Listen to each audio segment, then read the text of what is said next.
நடைபெறவுள்ள சட்டமன்ற தேர்தலில் பாட்டாளி மக்கள் கட்சிக்கு மாம்பழம் சின்னம் ஒதுக்கீடு சம்பந்தமாக ஒப்புதல் கடிதத்தை இன்று பெற்றிருக்கிறோம். தமிழ்நாட்டில் உள்ள 234 சட்டமன்ற தொகுதிகளிலும் புதுச்சேரி மாநிலத்தில் 30 சட்டமன்ற தொகுதிகளிலும் பாட்டாளி மக்கள் கட்சி மாம்பழம் சின்னத்தில் போட்டியிடுவதற்கான ஒப்புதல் கடிதத்தை இப்போ நாங்கள் வாங்கியிருக்கிறோம். இது ஏற்கனவே எங்களுக்கு ஒதுக்கீடு செய்யப்பட்ட மாம்பழ சின்னம் இடையில் கொஞ்சம் பிரச்சனையாக இருந்தது. அந்த பிரச்சனை தீர்வு ஏற்பட்டு இப்பொழுது மீண்டும் மாம்பழம் சின்னம் ஒதுக்கீடு செய்யப்பட்டிருக்கிறது. இந்திய தேர்தல் தலைமை ஆணையரால் வழங்கப்பட்டிருக்கிறது. அந்த கடிதம் ஒன்று தனித்து போட்டியிடுமா சொல்கிறேன். அடுத்து ரெண்டாவது, இந்த பொதுக்கூட்டங்கள் நடத்துவது நகராட்சி, மாநகராட்சி, பேரூராட்சி பகுதிகளில் ஒரு சில இடங்களில் ஒதுக்கீடு செய்யப்பட்டு அனுமதி கொடுக்குறாங்க. ஆனால் கிராமப்புறங்களில் எல்லா இடங்கள்லையும் கூட்டம் நடத்துவதற்கு ஒரு சில இடங்களில் தமிழ்நாட்டில் அதிகாரிகள் அனுமதி வழங்குறாங்க. பரவலாக அனுமதி வழங்கப்படுவதில்லை. ஆக அதை பார்த்து இப்போ சொல்லியிருக்கிறோம், நீங்கள் பொதுக்கூட்டங்கள் நடத்துறதுக்கு, தெருமுனை கூட்டங்கள் நடத்துறதுக்கு கிராம பகுதிகளிலேயும் எல்லா கட்சி எந்த கட்சி கூட்டம் நடத்தினாலும் அனுமதி வழங்கணும்னு சொல்லி சொன்னோம். அதை தேர்தல் அதிகாரிகள் ஏற்றுக்கொண்டிருக்கிறார்கள். இது நியாயமானது தான். உடனடியாக நாங்கள் மாவட்ட ஆட்சியர்களுக்கு தகவல் கொடுக்குறோன்னு சொல்லி அதையும் ஒத்துக்கிட்டாங்க. மூணாவதாக, இன்னைக்கு இந்த தொலைக்காட்சிகள் முழுக்க அரசு கேபிள் தமிழ்நாடு அரசின் கட்டுப்பாட்டில் இருக்குது. அரசு கேபிள் நிறுவனம். இந்த அரசு கேபிள் நிறுவனம் ஆளுங்கட்சியினுடைய கட்டுப்பாட்டில் இருக்கிற காரணத்தினால இப்போ மக்கள் தொலைக்காட்சி பல மாவட்டங்களில் தெரியறதே இல்லை. ஒரு சில மாவட்டங்களில், ஒரு சில பகுதிகளில் கடைசியில் தள்ளப்பட்டிருக்கிறது. இது கூடாது. இப்போ தொலைக்காட்சிகளில் அரசியல் கட்சிகள் விளம்பரம் செய்கிறாங்க. அந்த விளம்பரத்தை கட்டுப்படுத்தக்கூடிய பொறுப்பு, கண்காணிக்க வேண்டிய பொறுப்பு தேர்தல் ஆணையத்துக்கு தான் இருக்குது. அதனால் அரசு கேபிள் நிறுவனம் இனி ஆளுங்கட்சி கையிடம் இருக்கக்கூடாது. தேர்தல் ஆணையத்துடைய கட்டுப்பாட்டில் எடுத்துக்கொள்ள வேண்டும்.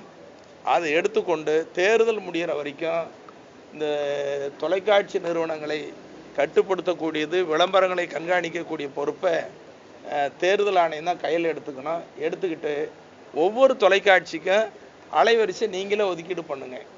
ஒன்று அகர வரிசைப்படி பண்ணாலும் சரி, குழுக்கள் போட்டு பண்ணாலும் சரி, அந்த அடிப்படையில் தான் தொலைக்காட்சிகளுக்கு நீங்கள் அனுமதி ஒளிபரப்புறதுக்கு வாய்ப்பை கொடுக்கணும்னு சொல்லி இப்போ கேட்டோம். அது நியாயமான கோரிக்கைன்னு சொல்லி ஒத்துக்கிட்டு இருப்பாங்க.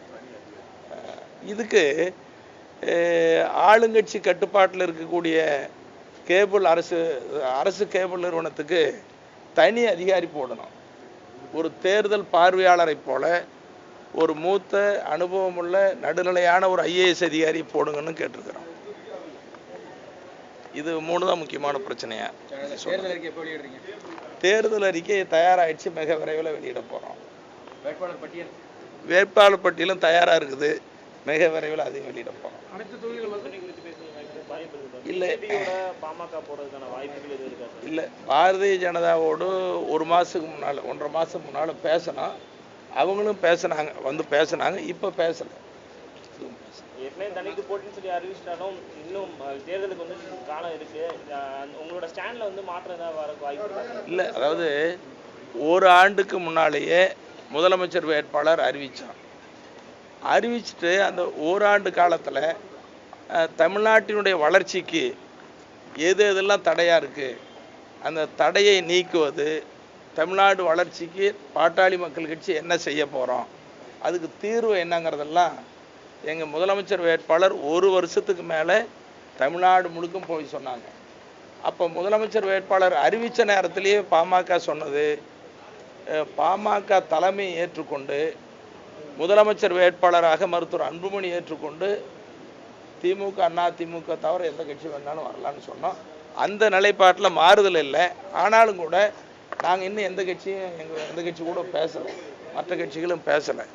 நீங்கள் யாராவது கூட்டணி வந்தால் மகிழ்ச்சி, வரலன்னு சொன்னாலும் எங்களுக்கு நம்பிக்கை இருக்குது. ஏன் நம்பிக்கைன்னா, இந்த தேர்தலில் மாற்ற வேணும்னு மக்கள் விரும்புகிறாங்க. இது மிக முக்கியமான தேர்தல். இதுக்கு முன்னால் நடந்த தேர்தல்லாம் 2 அணி மட்டும்தான் இருக்கும். ஒன்று திமுக அணி, அதிமுக அணி பலமான கூட்டி சேர்றது. அது இல்லாமல் அன்னைக்கு தேர்தல் நிலவரம், ஆளுங்கட்சிக்கு கெட்ட பேராக இருந்தால் எதிர்கட்சிக்கு ஓட்டு, எதிரணி வெற்றி பெறும், அப்படி சூழ்நிலை. ஆனால் இப்போ மாற்றம் வேணும்னு மக்கள் விரும்புகிறாங்க. அந்த என்ன மாற்றம்னா, இந்த தேர்தலில் மாற்றத்தை உண்டாக்கக்கூடிய மிக முக்கியமான பிரச்சனை, முதன்மை பிரச்சாரமாக இருப்பது 2 மக்கள் மத்தியில். ஒன்று மது ஒழிப்பு, பூரண மது விலக்கு வேணுங்கிறத இன்னைக்கு பெண்கள் விரும்புகிறாங்க, படித்தவங்க நடுநிலையாளர்கள் எல்லாரும் விரும்புகிறாங்க. இது முதன்மை பிரச்சாரம். 2வது, எங்கும் எதிலும் எல்லா நிலைகளிலும் ஊழல் மலிஞ்சு கிடக்குது. இந்த லஞ்ச ஊழல் அறவே ஒழியணுங்கிறதுல இளைஞர்கள், கல்லூரி மாணவ மாணவிகள், படித்தவர்கள், நடுநிலையாளர்கள் இவங்கெல்லாம் ஆதரிக்கிறாங்க. அதுலேயும் குறிப்பாக பார்த்தீங்கன்னா வாக்குப்பதிவு இது வரைக்கும் தமிழ்நாட்டில் 62%, 65% தான் சொல்கிறோம். அப்போ 35, 38% வாக்களிக்கவே வர்றதில்லை அவங்க.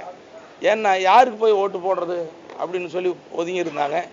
இப்போ அந்த நடுநிலையாளர்கள்லாம், அந்த இளைஞர்கள், மாணவ மாணவிகள்லாம் பாட்டாளி மக்கள் கட்சிக்கு வாக்களிக்கணும். ஏன்னா ஒரு நல்ல வேட்பாளர், இளைஞர், மாற்றத்தை கொடுக்கக்கூடியவன்னு சொல்கிறதுனால தான் இன்னைக்கு மக்கள் பலம் எங்களுக்கு இருக்குது.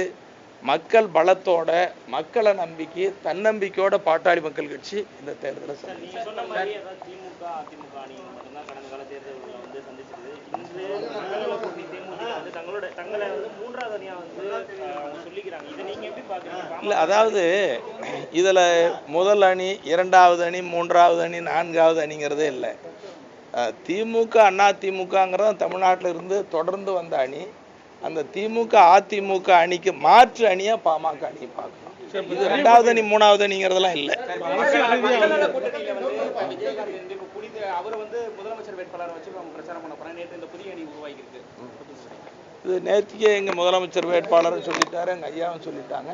இது சந்தர்ப்பவாத கூட்டணின்னு சொன்னாங்க. ஏன்னா முதலமைச்சர் வேட்பாளர் இப்போ நாங்கள் அறிவிக்க மாட்டோம், ஜனநாயக மரபுப்படி தேர்தல் முடிஞ்சு சட்டமன்ற உறுப்பினர்கள் தான் முதலமைச்சரை தேர்வு பண்ணுன்னு வைகோ சொல்லியிருந்தார். ஆனால் திடீர்னு நேற்றுக்கு முதலமைச்சர் வேட்பாளர் அறிவிச்சிருக்கிறாங்க. இதுதான் சந்தர்ப்பவாத கூட்டணி. நேற்றுக்கே எங்கள் கட்சி தரப்பில் இது சொல்லப்படுது.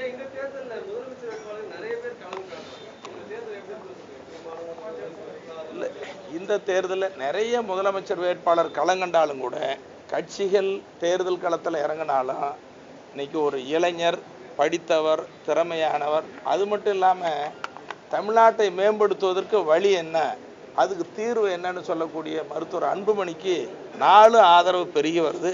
அதனால் பாமக வெற்றி பெறும், அன்புமணி முதலமைச்சர் ஆகுங்கிறது நாங்கள் உறுதியாக இருக்கிறோம், அந்த நம்பிக்கையோடு இருக்கிறோம். இல்லை, அதாவது பாட்டாளி மக்கள் கட்சி அங்கீகரிக்கப்பட்ட கட்சியாக இருந்தது. மாம்பழம் சின்ன ஒதுக்கீடு செய்யப்பட்டது. ஏன்னா 20 சட்டமன்ற உறுப்பினர்கள், 7 நாடாளுமன்ற உறுப்பினர்லாம் இருந்தோம். கடந்த தேர்தலில் சட்டமன்ற உறுப்பினர் எண்ணிக்கை குறைஞ்சதுனால அங்கீகாரம் ரத்தானது. ஆனால் அங்கீகாரம் ரத்தானாலும் கூட பக்கத்து மாநிலத்தில் புதுச்சேரியில் இருக்குது, அது எங்களுக்கு பொருந்துங்கிற விதி ஒன்று.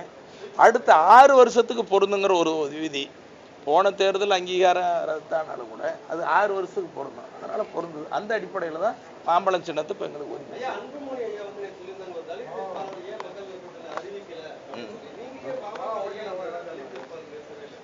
இல்லை, இப்போ நாங்கள் ஏற்கனவே எங்களுக்கு பாட்டாளி மக்கள் கட்சிக்கு கிடைச்ச முதலாவது அமைச்சர் பதவியை தலித்துக்கு தானே கொடுத்தோம். தலித்துக்கு எத்தனை முறை நாங்கள் அமைச்சர்களுக்கு கொடுத்தோம். இப்போ நிறைய சட்டமன்ற உறுப்பினர்களுக்கெல்லாம் வாய்ப்பு கொடுப்போம்.